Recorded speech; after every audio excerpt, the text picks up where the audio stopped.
So mga master, may ito troubleshoot ako dito sa isa naming cups na vibrator control mga master.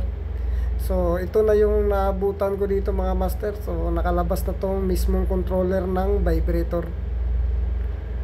So ang nangyari dito mga master ay nag on off daw yung supply nitong controller na to. So dito mga master, yung hinawakan ko na wire na yan yung papuntang vibrator mga master na wire. So yun yung supply papunta dito sa vibrator. So ang supply nito mga master ay 220 volts. So yung dalawa na yan na blue at saka black mga master ay yan yung input supply mga master na galing mismo sa electrical cabinet.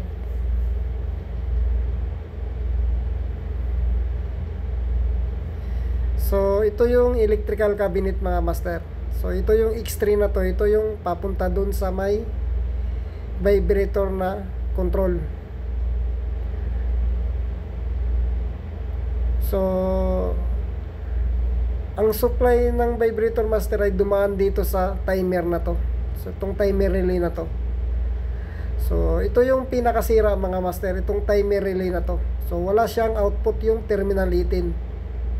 So yung terminal 18 na yan ay yan yung papuntang vibrator control. So ito yun naman yung input mga master, itong terminal 15. So galing siya dito sa breaker na to mga master.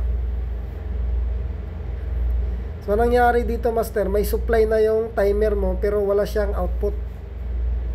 Kaya ito yung papalitan ko mga master, dahil ito lang yung sira mga master. Kaya sabi nila minsan walang vibrator. So hindi gumagana yung vibrator dahil dun sa timer relay na yun mga master.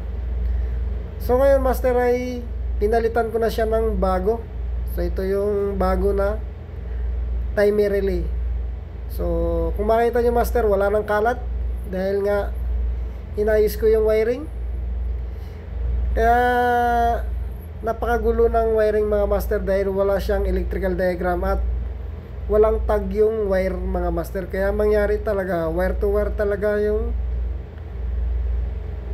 mangyayari talaga. So kung hindi mo hanapin yung wire kung saan pupunta, talagang hindi mo talaga malalaman talaga master. So mahirapan ka mag troubleshoot kung hindi ka magkakalkal talaga. So ngayon master ay okay na mga master. So gusto ko lang pakita sa inyo, ito ay automatic. So pag walang caps yung conveyor, so magkakaroon ng signal to mga master. So kung makita yung master, umiilaw yung indicator light ng controller. So ngayon master ay gagana na yung vibrator na to para bumaba yung takip. So yan yung purpose ng vibrator. So siya yung nagpababa ng takip sa conveyor. So pag puno yung conveyor mo mga master, ang mangyari niyan, automatic to siya kakat ng signal. Kaya on off yung control nito na galing mismo sa may relay. So yun lang mga master. So sana may matutunan kayo sa video na to. So shout out pala mga master kay Idol Justin Volteador. God bless you master.